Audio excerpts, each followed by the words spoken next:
Good morning, everyone. Thank you so much for joining us today for our application information session for the 2024 Notice of Funding Availability for Public Services and Community Infrastructure Capital Improvements. I'm joined today by my colleague, Aline Tennelian. I'm Molly Crone. I'm joined today by my colleague, Aline Tennelian. Hi, good morning, everybody. Nice to virtually be with you this morning. So before we get started, I'm going to just provide some brief reminders about our virtual meeting in Zoom.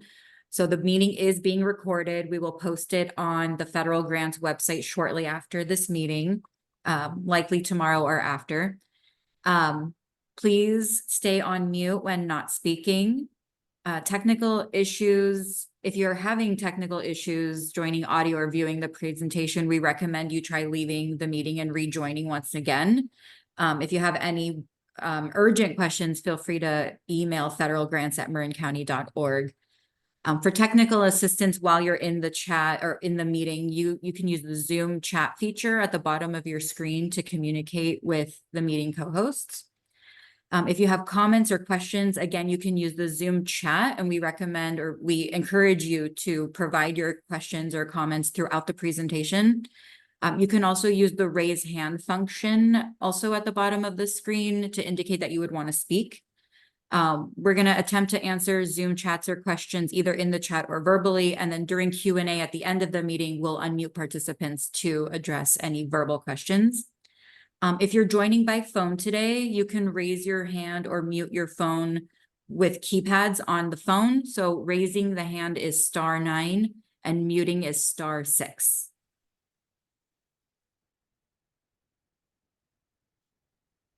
So today we start off with a welcome and introduction. We're going to jump into the application cycle and timeline overview for the CDBG Public Services and Capital Improvements grants, followed by funding types and projects, along with eligible projects.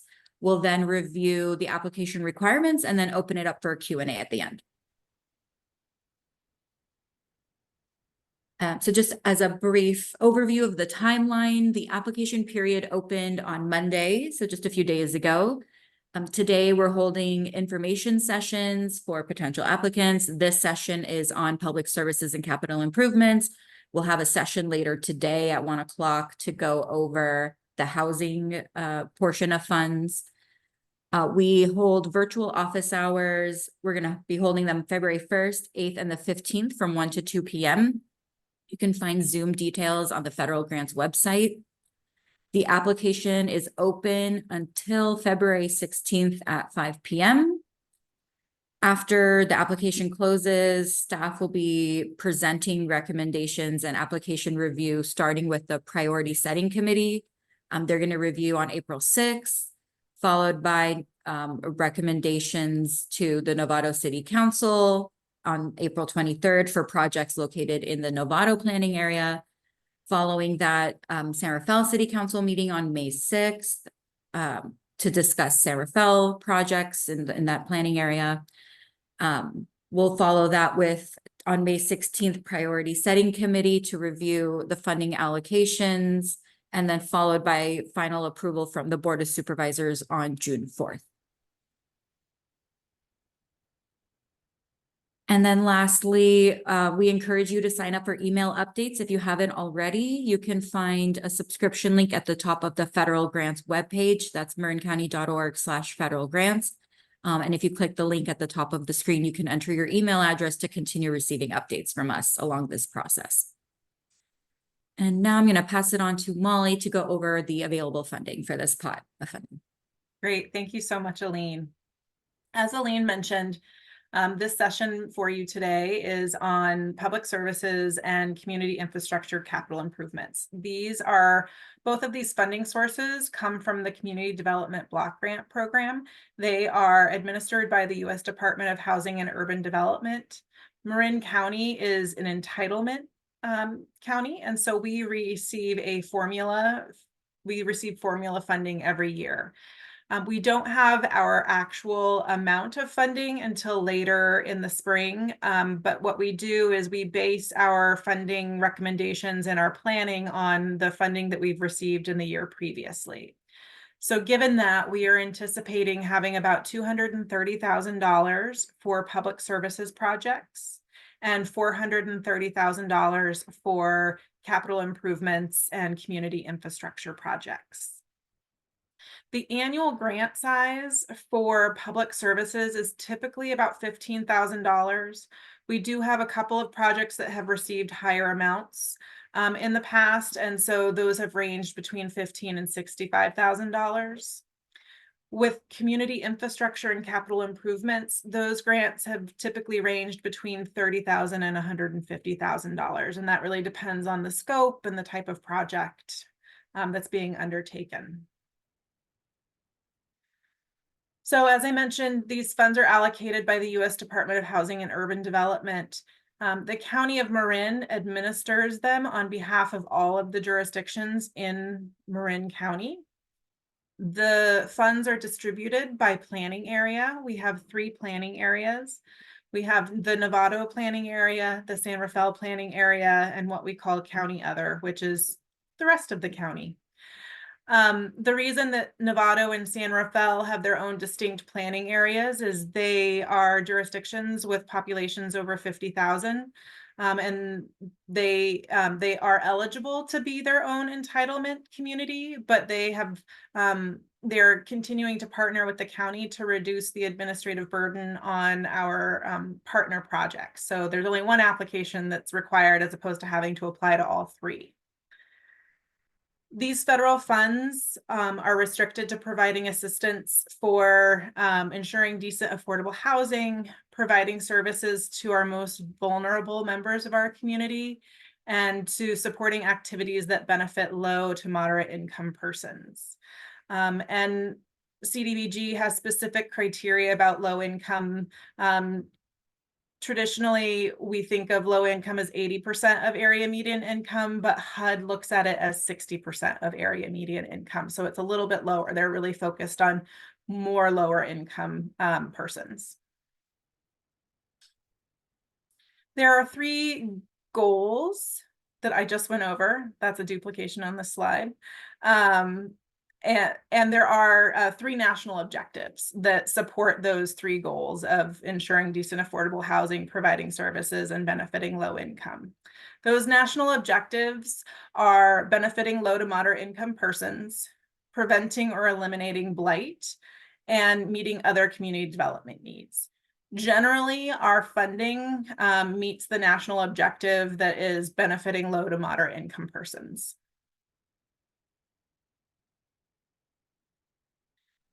The way that the funding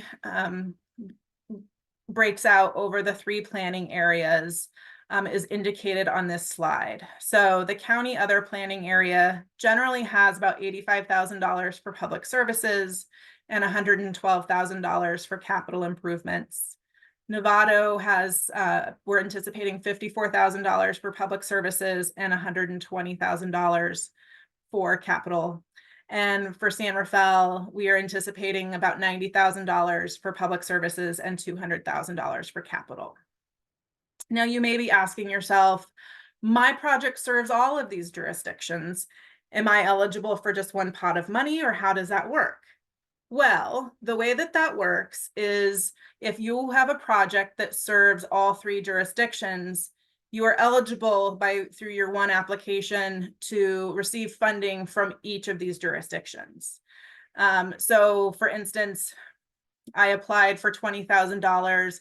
I serve all 3, and the planning committees determined that they want to fund me full. So I might receive $10,000 from the county other pot, $5,000 from the Novato pot, and $5,000 from the San Rafael pot for a total funding of $20,000.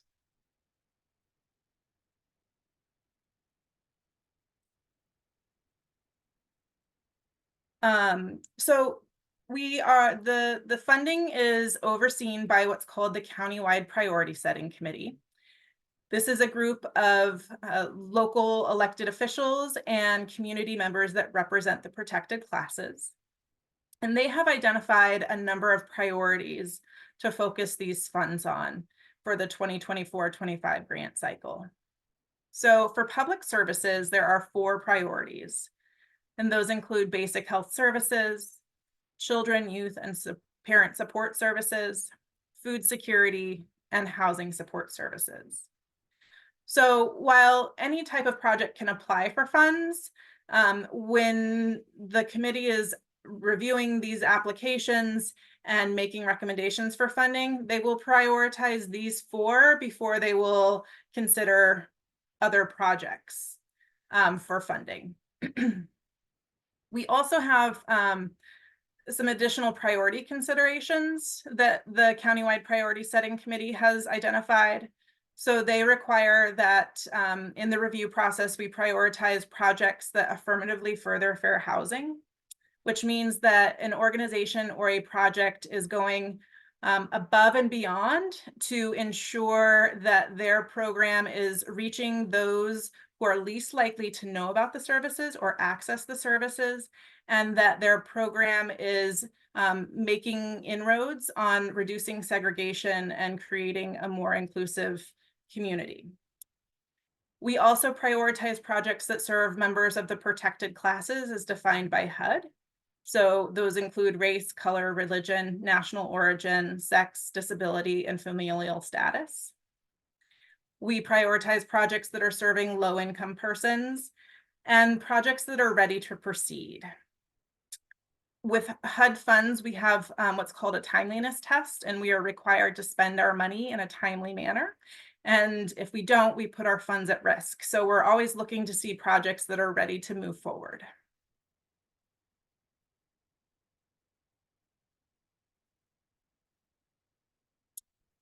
So the types of eligible activities, public services within these categories, we are able to fund employee salaries for their specific work on a CDBG funded project.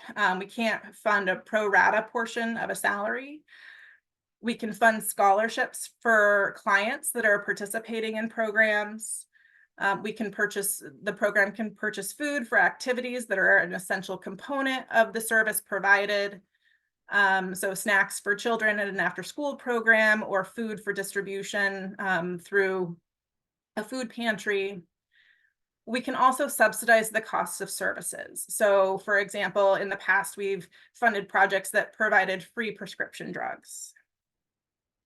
With regard to community infrastructure, the types of eligible activities include rehabilitation to community and nonprofit buildings that are specifically serving low to moderate income residents and community members. So an example of that is a nonprofit agency that provides childcare and nutrition access, doing a roof upgrade or renovating a bathroom to make it ADA accessible. We are also able to pay for construction of emergency shelters or special needs housing.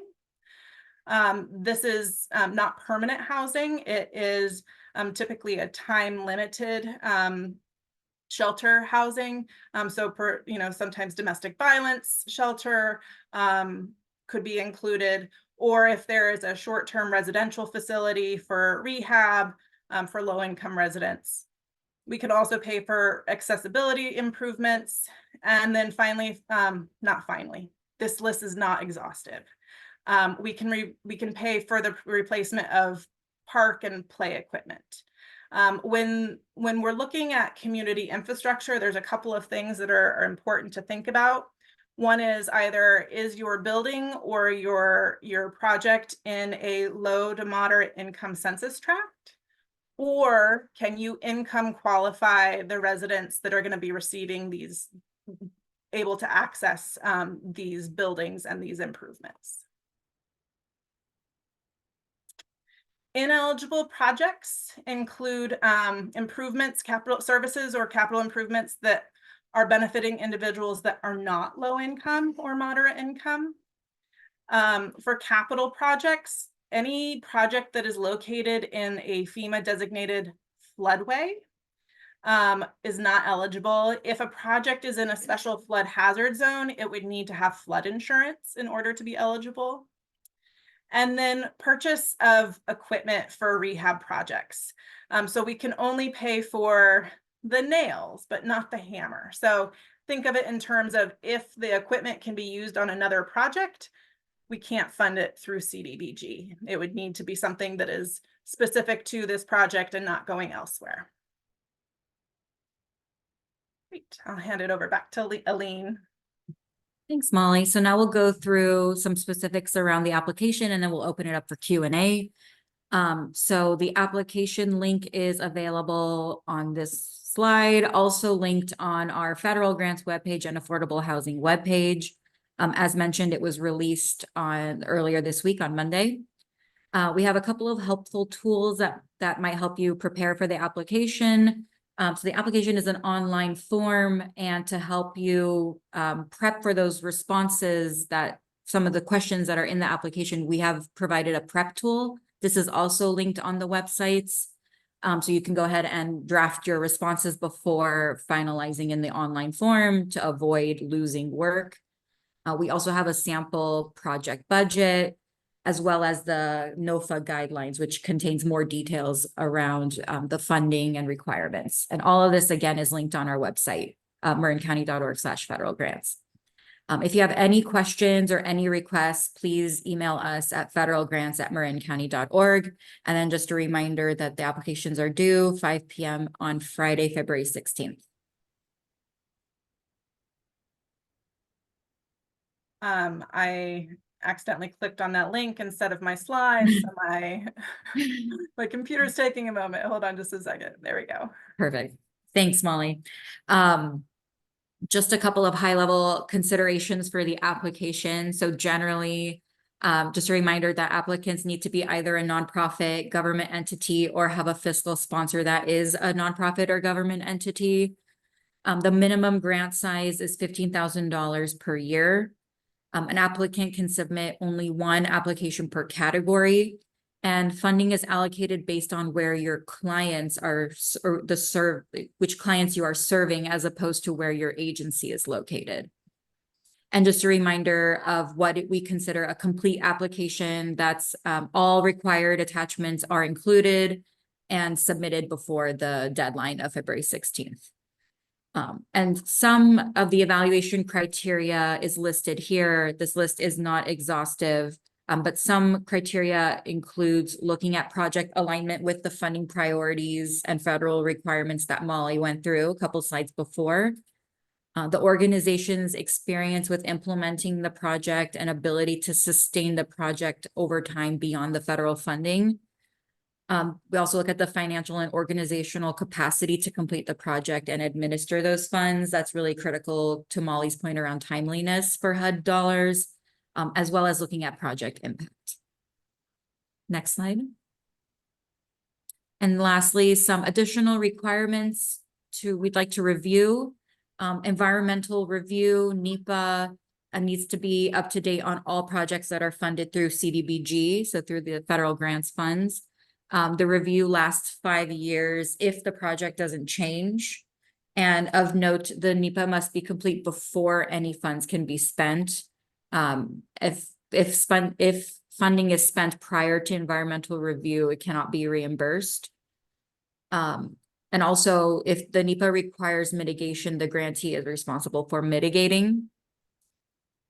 Regarding procurement, CDBG funds are required to abide by county procurement requirements. All of this is detailed in the NOFA guidelines, so you can find more details there. Something new this year is that CDBG capital funds for projects costing over $200,000 are subject to BABA. This stands for Build America, Buy America. It's a new federal level policy. In this case specifically, metal and steel needs to be procured within the United States under that. Some other requirements: CDBG recipients are required to income qualify beneficiaries under the CDBG regulations. And the following groups are considered low income under this definition. They're listed here. They're also listed in the guidelines. Prevailing wage is a requirement. That's fair wages paid to all contractors. Specifically, the CDBG capital bucket of funding is governed by the Davis-Bacon Act, requiring those prevailing wages. And then documentation will be required for eligible projects. But again, all of this is detailed in the NOFA, and we encourage you to reach out with any questions. Next slide.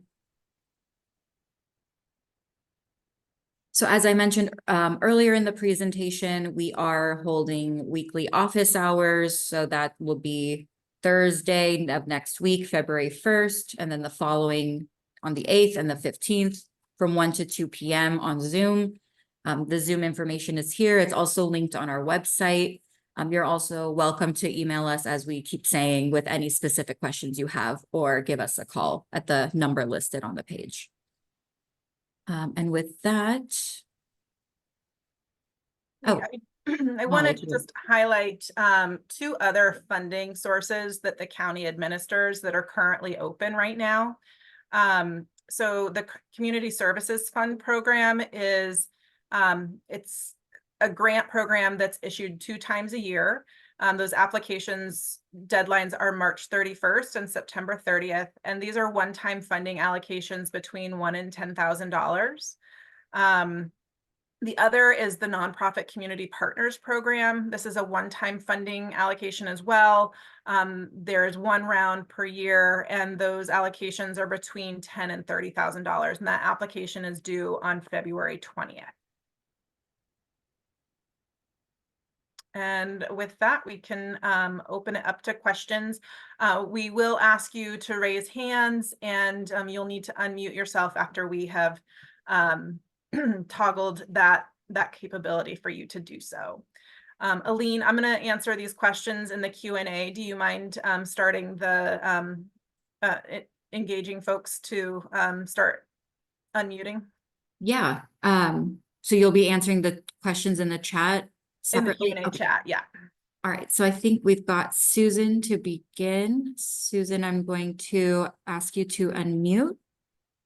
Hi, I'm with an organization called Make It Home. I don't know if you're familiar with us, but we are, our warehouse is here in Marin, and we service Marin. We also service 7 other counties in the Bay Area. What we do is we provide a service that furnishes households with donated, repurposed, reused furnishing for folks transitioning out of crisis, whether that's formerly homeless, formerly incarcerated, foster kids aging out. When I read through this, I wasn't clear if we would qualify. And what I would want to ask for is a grant to support somebody to drive the van to pick up and transport furniture. And so why I wasn't sure if we qualified, it's because we do not provide the housing. We provide the service that furnishes the household.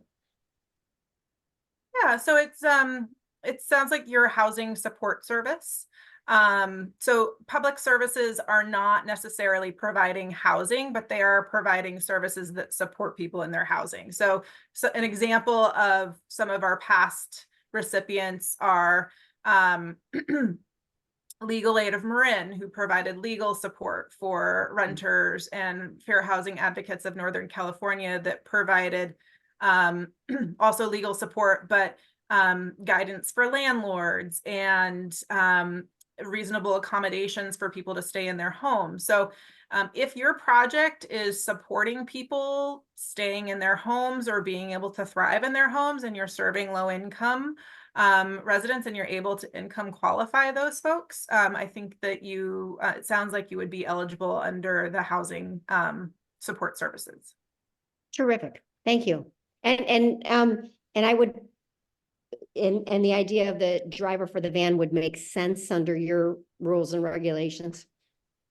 Yes, you would need to be able to document what, you know, how that driver is directly their efforts are directly correlated to the work that you're doing through the CDBG funding. Yeah. In this county. Yep. Okay, that totally makes sense. Thank you. Great. Any other questions? Please feel free to raise your hand. If not, maybe Molly, I'll start reading out some of the outstanding chat questions. Sure. Yeah. Yeah, there was one around showing the other grant slide, and I believe this is the one. So thanks for that. And then there was a question if we could speak more about affirmative marketing strategies. Sure. So, any project that receives funding through CDBG is required to do what's called an affirmative marketing plan. And an affirmative marketing plan identifies how you're going to do outreach to communicate to people who may not know about your services, and people who are least likely to access services. Here in Marin County, because we are such a white community and a higher income white community, we ask that our program participants focus their efforts on targeting communications to racially and ethnically diverse populations within the county. And so that could be through engaging nonprofit partners to share flyers and announcements about the work that you're doing.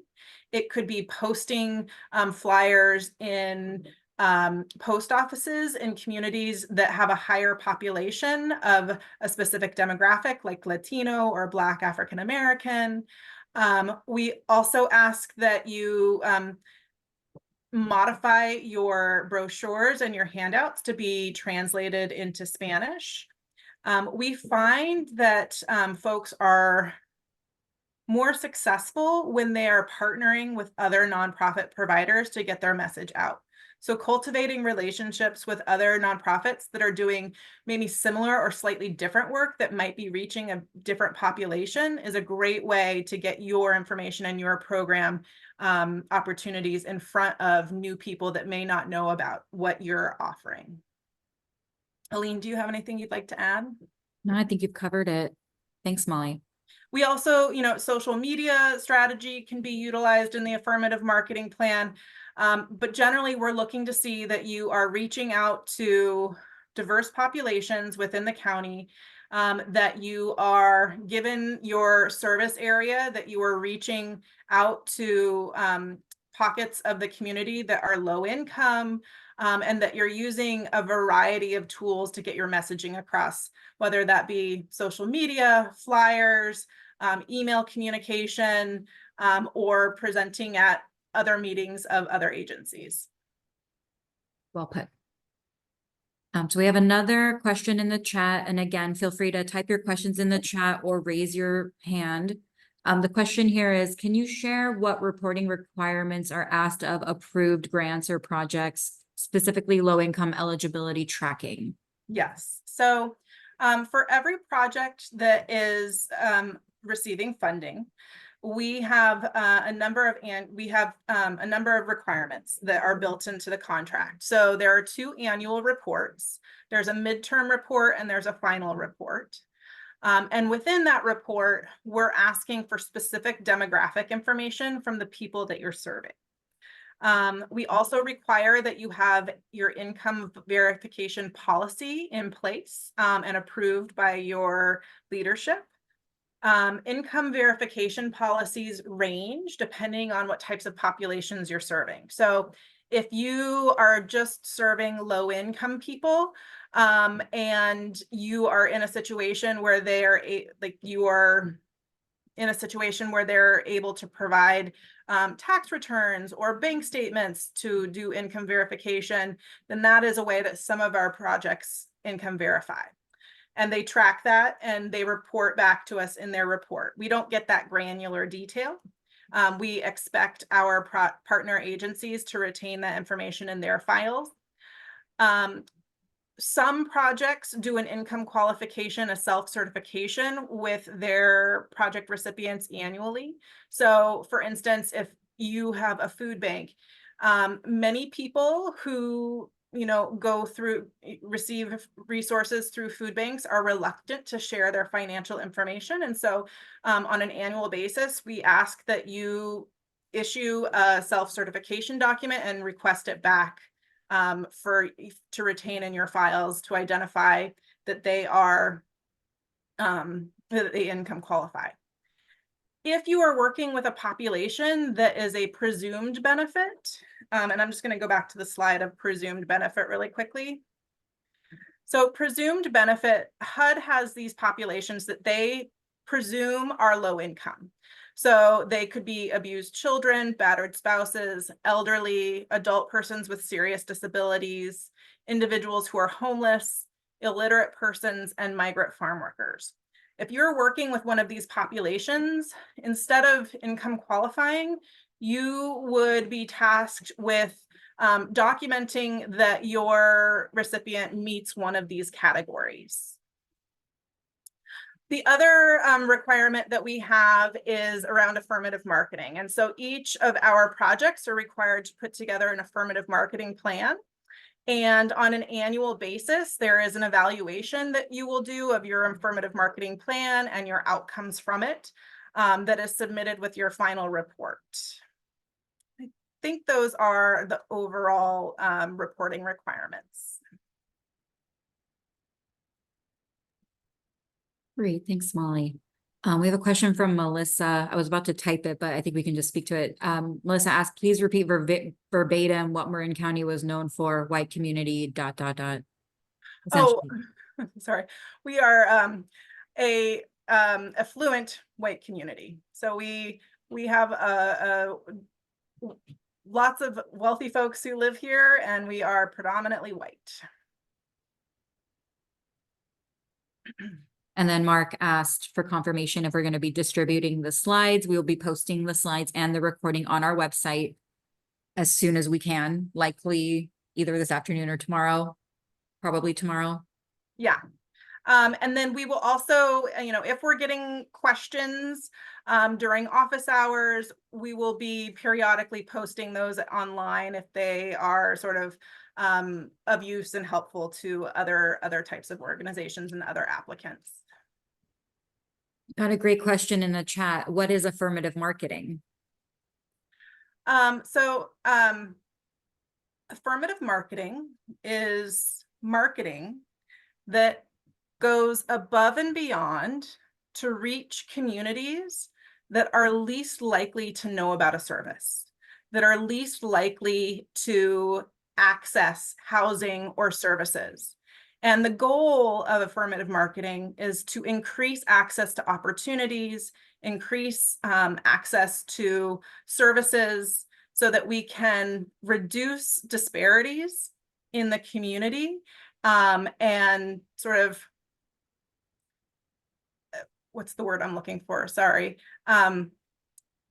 Our historic policies and actions and way that we've engaged has created segregation and patterns of segregation. And so affirmative marketing is really targeted to combat those patterns of segregation and create more integration and more access for people who have been left out of the conversation and left out of being able to access generational wealth and to be able to really thrive in the communities that they call home.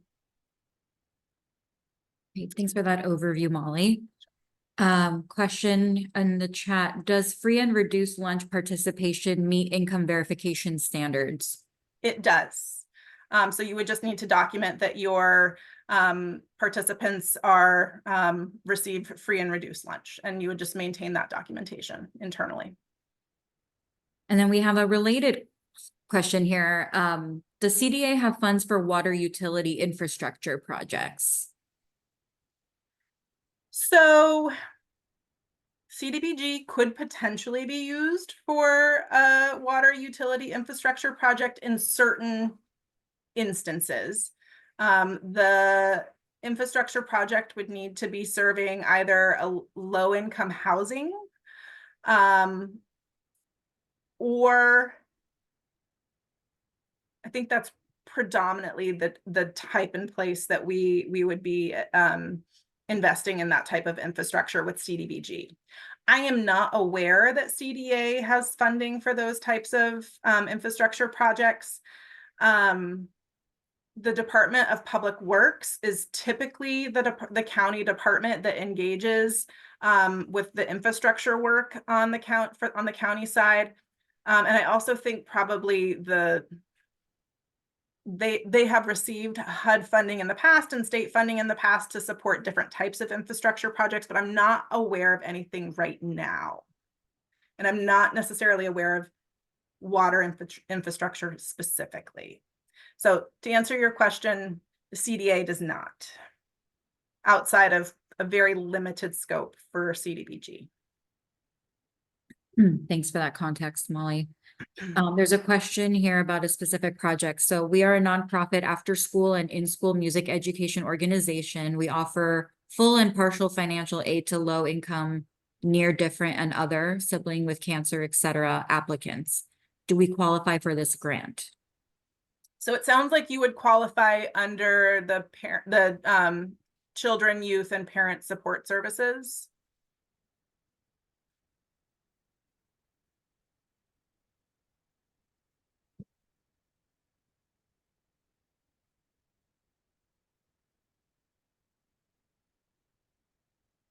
Great. One more question about distributing the slides. We will definitely distribute the slides.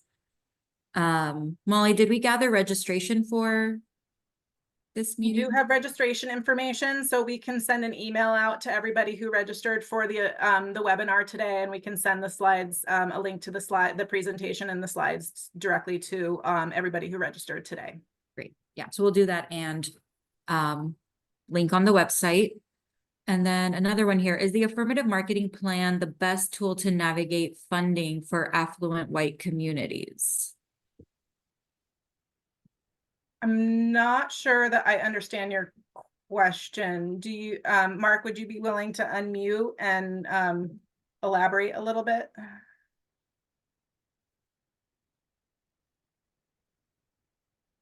I'll allow you to unmute if that's.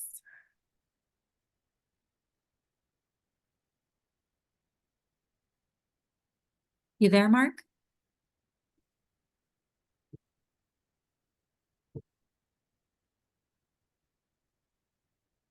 Okay. We can't hear you. I'm wondering if your microphone is connected. If you're not able to talk, can you clarify a little bit? So I'm not quite sure what you mean by navigating funding for affluent white communities. Are you inquiring if you were applying for funding for like affluent white communities? So affluent communities would not be eligible for these funds. If your project is serving an affluent community, regardless of the race or ethnicity, it would not be eligible because it needs to be a low income. The project needs to be serving low income. Affirmative marketing is really a tool for us to go beyond just general marketing and reach different demographic groups. To access services that might have previously only been known to folks that are white or affluent. So Mark's he added some context here. My questions has to do with the hurdles to grant funding because Stinson Beach is a generally prosperous, high-priced real estate area.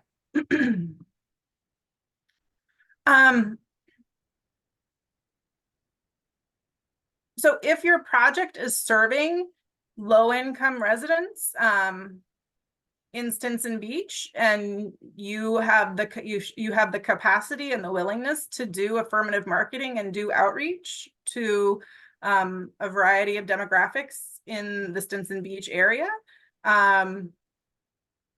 then that is certainly a tool to consider when it's something that we evaluate when considering applications. There's another question here. Can you speak more about NEPA review and how it relates to community service projects?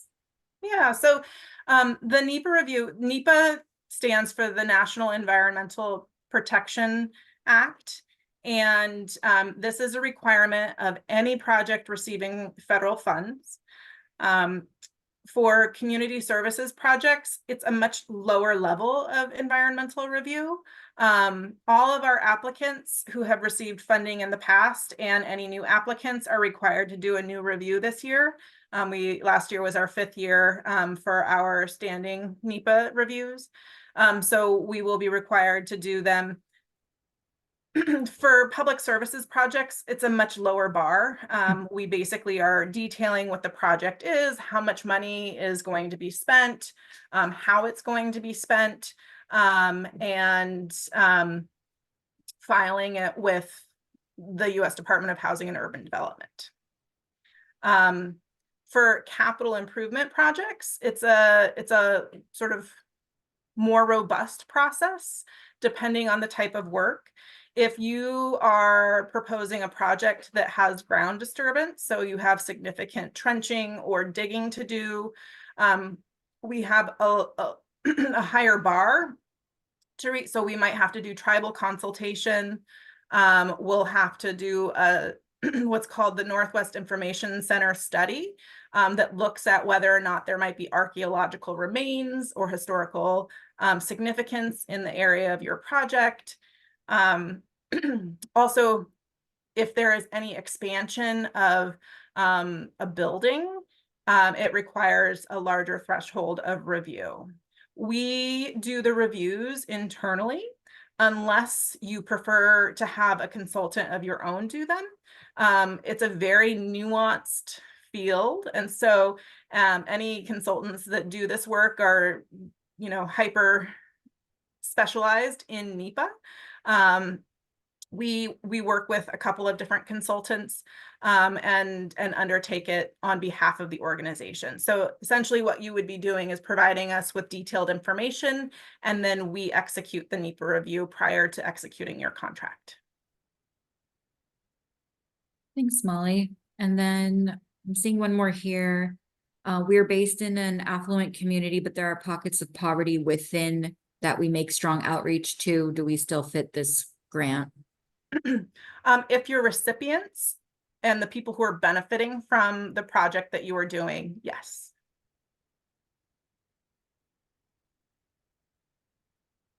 Okay, I think those are all the questions I'm seeing. Anyone else have any questions? Feel free to raise your hand, add in the chat.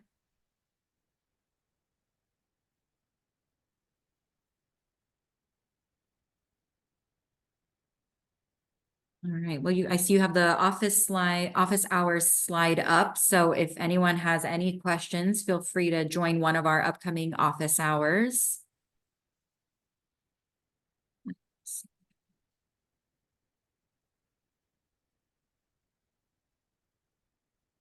Great.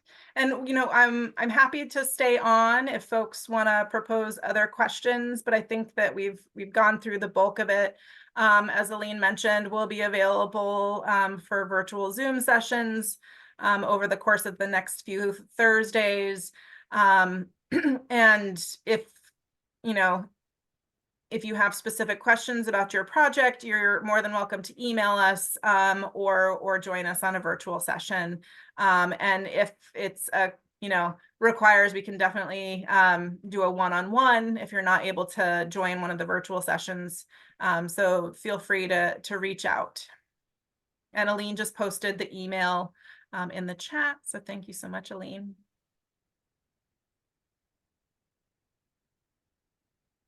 Okay. All right, well, thank you all so very much. I will stay online if there are any outstanding questions. Otherwise, we look forward to receiving your applications, and please don't be a stranger if you have any questions. Thank you all for joining us. Oh. Is there a hand? Susan? All right, I just allowed you to unmute. Yes, sorry, I had one last question, and that is, what is the normal ratio of, you have X amount of dollars, and what are the requests compared to the awards? Yeah, so We generally, for public services, our general funding amount has been around $15,000. You know, we tell organizations to request what you need, and what you're truly interested in. And, but with the understanding that we do have limited dollars. So what we have seen over the past several years is the average public services grant has been about 15,000. So I guess my question's a little bit different in that are a lot of applications that I was trying to figure out, do you get a lot that are just denied, or is that? We do. We fund about 12 projects annually for public services. I think last year we received, or the last round we received upwards of 20 applicants. I think Okay. it's probably closer to 25. Okay, terrific. So it looks like you fund about half of the applications. Yeah, Okay, thank you. sure.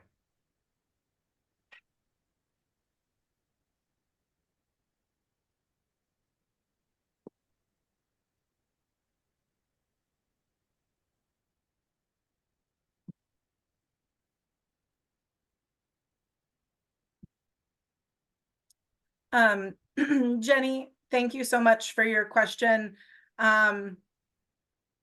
If you were to apply for funding as an individual providing services, you would need to identify a fiscal sponsor for your project. We are unable to fund individuals, but if you had a project that was being fiscally sponsored by a nonprofit, then that could be considered.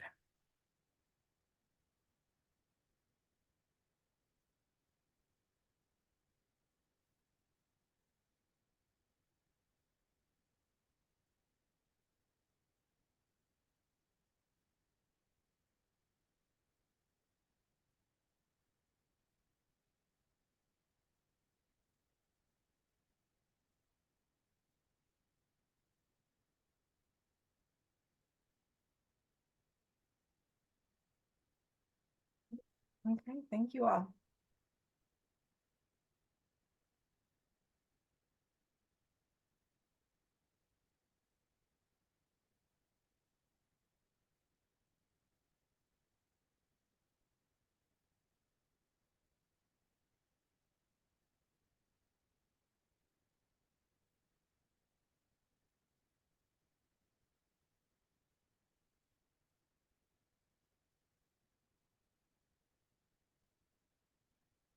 Right, I'm not seeing any more questions or seeing any more hands. So I think we can go ahead and close out this session. All right, thank you all. Take good care. Thank you, everybody.